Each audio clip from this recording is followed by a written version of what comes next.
آج ہر انسان کہتا ہے کہ میں گناہ گار نہیں ہوں، میں نمازیں پڑھنے والا، میں اللہ کا ذکر کثرت سے کرنے والا، میں قرآن کی تلاوت کرنے والا ہوں۔ سوال یہ ہے کہ ہر پڑھی جانے والی نماز اللہ کی بارگاہ میں قبول ہو جاتی ہے؟ ہر کی جانے والی نیکی اللہ کی بارگاہ میں وزن رکھتی ہے؟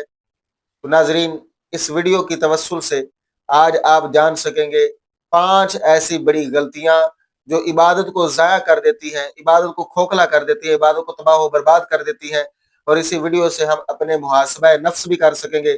اس لیے آپ سے گزارش ہے، کائنڈلی ویڈیو اینڈ تک واچ کیجیے گا۔ اگر آپ نے ویڈیو کو سکپ کر دیا تو آپ کا بڑا نقصان ہو جائے گا، اور آپ وہ غلطیاں جاننے سے محروم ہو جائیں گے جو عبادت کو ضائع کر رہی ہیں۔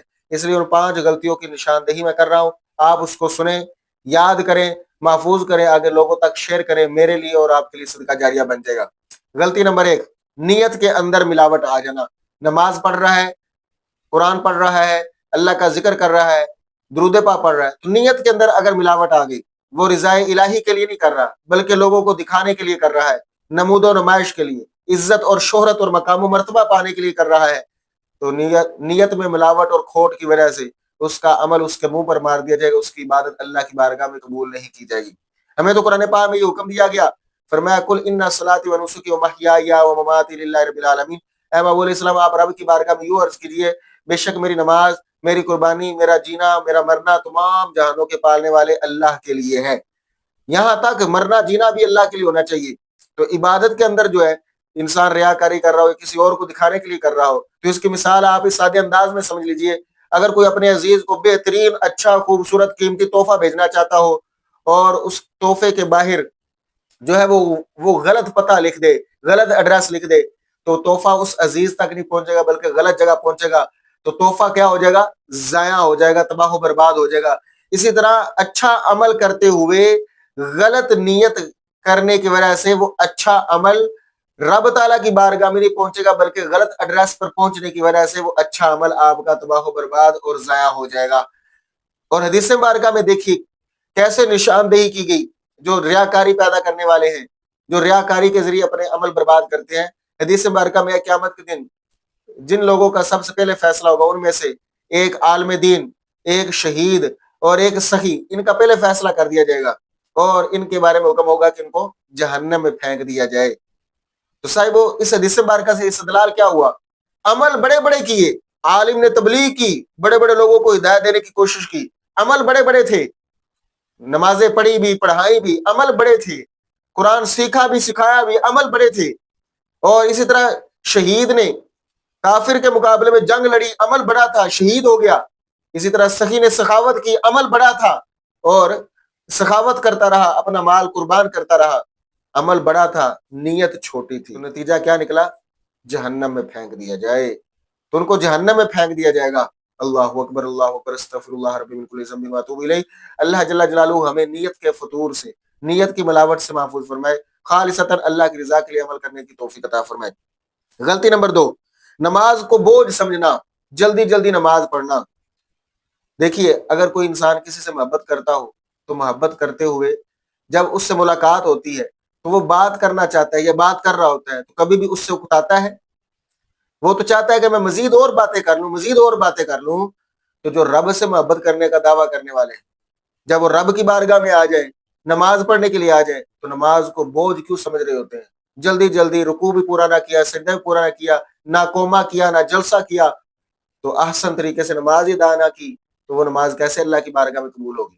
حضرت علی کرم اللہ وجہ الکریم آپ فرماتے ہیں، جب میرا جی چاہتا ہے کہ میں رب تعالیٰ سے کلام کروں تو میں نماز پڑھتا ہوں، اور جب میرا جی چاہتا ہے میرا رب مجھ سے کلام کرے تو میں قرآن کی تلاوت کرتا ہوں۔ تو اگر نماز کو بوجھ سمجھ کر اتارا گیا اور رکوع سجود پورے نہ کیے گئے تو نماز قبول نہیں ہوگی۔ حدیث مبارکہ میں آتا ہے ایک صحابی کو رسول اللہ صلی اللہ علیہ وسلم نے 3 مرتبہ نماز دہرانے کا حکم دیا۔ ایک مرتبہ پڑھی، پھر فرمایا دوبارہ پڑھو، پھر فرمایا دوبارہ پڑھو، 3 مرتبہ حضور علیہ السلام نے فرمایا۔ اس نے پھر پوچھ لیا یا رسول اللہ کیا وجہ ہے میری نماز کیوں نہیں ہو رہی؟ تو حضور علیہ السلام نے پھر پورا نماز کا طریقہ بتایا۔ تو صاحبو نماز کے اندر کیا ہونا چاہیے؟ خشوع و خضوع ہونا چاہیے، اور فرائض و واجبات کی ادائیگی کا لحاظ ہونا چاہیے۔ جو فرائض ہیں وہ بھی پورے طریقے سے ادا کیے جائیں، واجبات بھی پورے طریقے سے ادا کیے جائیں۔ اور قرآن کیا کہتا ہے؟ الذین هم فی صلاتہم خاشعون، فرمایا ایمان والے اپنی نمازوں میں خشوع و خضوع اختیار کرتے ہیں۔ اور صاحبو اس غلطی سے کیا استدلال ہوا؟ استدلال یہ ہوا کہ صرف قیام، رکوع، سجود کافی نہیں ہے، بلکہ نماز کے اندر اطمینان بھی فرض ہے۔ اطمینان کے ساتھ نماز ادا کی جائے، اور نماز کی قبولیت رفتار میں نہیں ہے، بلکہ نماز کی قبولیت ٹھہراؤ میں ہے، سکون میں ہے، اطمینان میں ہے۔ غلطی نمبر 3، عبادت کا علم نہ ہونا اور سنی سنائی باتوں پر عمل کرنا۔ مثال کے طور پر اگر دعائی غلط طریقے سے استعمال کی جائے تو اس کا فائدہ ہوگا یا نقصان ہوگا؟ اپنی جان کو نقصان اٹھانا پڑے گا۔ اسی طرح اگر کوئی بندہ عبادت کر رہا ہے اور اس کو علم نہیں ہے کہ نماز کے فرائض کون سے ہیں، واجبات کون سے ہیں، سنتے کون سی ہیں، اللہ کے احکامات کا علم ہی نہیں ہے، تو پھر کیا اس کو فائدہ ہوگا؟ جس طرح غلط دعائی انسان کے معدے کو خراب کرتی ہے، انسان کو نقصان پہنچاتی ہے، اسی طرح نماز بھی اس کو نقصان پہنچا سکتی ہے، عبادت بھی اس کو نقصان پہنچا سکتی ہے۔ حدیث مبارکہ میں ہے کہ جس کے ساتھ اللہ تعالیٰ بھلائی کا ارادہ فرماتا ہے اسے دین کی سمجھ عطا فرما دیتا ہے۔ قرآن میں ہے فَاسْأَلُوا أَهْلَ الذِّكْرِ إِن كُنتُمْ لَا تَعْلَمُونَ، فرمایا اگر تم نہیں جانتے تو اہل علم سے سوال کرو۔ تو اللہ تعالیٰ نے علماء دی ہیں، علماء سے رہنمائی حاصل کی جائے، سوال و جواب کیے جائیں، تو سوال کریں گے تو جواب ملے گا۔ اگر سوال میں جھجکتے رہے تو جواب کبھی بھی آپ کو نہیں مل سکتا، جواب میں آپ کو پھر آپ محروم ہی رہیں گے، سوال لیے پھرتے رہیں گے اور جواب سے آپ کو محرومی ہوگی۔ تو اس لیے اس مسئلے سے استدلال کیا ہوتا ہے کہ نیت اچھی تھی، مثلا وہ بغیر علم کی عبادت کر رہا ہے تو بغیر علم کی عبادت، نیت اچھی تھی لیکن طریقہ غلط اور نتیجہ مشکوک۔ تو ہر عبادت کو سیکھ کر کرنا چاہیے، چاہے وہ نماز ہو، روزہ ہو، زکوٰۃ ہو، حج ہو، جو مسائل ہیں وہ سیکھ کر ہی عبادت کرنی چاہیے۔ غلطی نمبر 4، لوگوں کے کہنے پر عبادت چھوڑ دینا یا کمی لے آنا، یا لوگوں کے کہنے پر عبادت کرنا شروع کر دینا۔ دیکھیے ناظرین، جو اللہ والے ہوتے ہیں وہ کسی سے ڈرتے نہیں ہیں، وہ کسی کو دکھلاوے کے لیے عبادت نہیں کرتے ہیں، ٹھیک ہے؟ قرآن نے کہا الا ان اولیاء اللہ لا خوف علیہم ولا هم يحزنون، فرمایا سن لو، خبردار، جو اللہ کے ولی ہیں انہیں نہ ہی کوئی خوف ہوگا نہ ہی وہ غمگین ہوں گے۔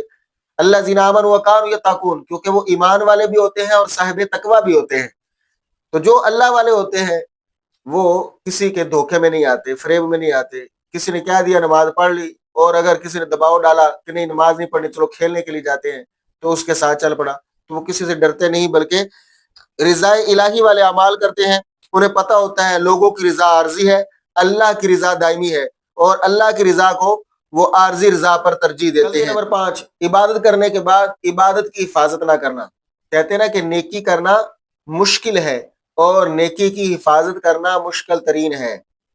تو عبادت کرنے کے بعد پھر گناہوں میں مبتلا ہو جانا، گناہوں پر اصرار کرنا، تو یہ تو ایسے ہی ہے جیسے کسی شخص نے اچھی طرح کپڑے دھوئے ہوں اور صاف ستھرا لباس پہننے کے بعد پھر کیچڑ میں گر جائے، یا یہ ایسے ہی ہے کہ جس نے ایک مضبوط قلعہ بنایا ہو اور اس کے دروازے کو کھلا چھوڑ دیا ہو، تو دشمن کے آنے جانے سے پھر وہ دروازہ محفوظ رہ سکتا ہے یا وہ قلعہ محفوظ رہ سکتا ہے۔ تو ایسے ہی کوئی بندہ نماز تو پڑھتا ہے لیکن گناہوں کا دروازہ اس نے کھلا چھوڑا ہوا ہے۔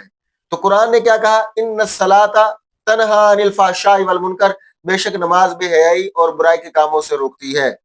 تو نماز اور عبادت انسان کو بہتر بناتی ہے۔ اس آیت کریمہ سے استدلال کیا ہوتا ہے کہ نماز اپنا اثر ڈالتی ہے، اور اگر نماز پڑھنے کے بعد بھی اثر پیدا نہیں ہوتا، گناہوں کی عادت نہیں جاتی ہے، تو خرابی اندر موجود ہے، اس خرابی کو دور کیا جائے، اور ہر مرتبہ نماز پڑھنے کے بعد اپنے نفس سے پوچھا جائے کہ کیا میرے اندر کوئی تبدیلی آئی ہے یا نہیں آئی ہے۔ آج ہمیں عہد کرنا چاہیے کہ عبادت صرف رضا الہی کے لیے خلوص نیت کے ساتھ احسن انداز میں سیکھ کر کرتے رہیں گے۔ ناظرین، ویڈیو پسند آئی تو ویڈیو کو شیئر ضرور کر دیجیے۔ جزاکم اللہ۔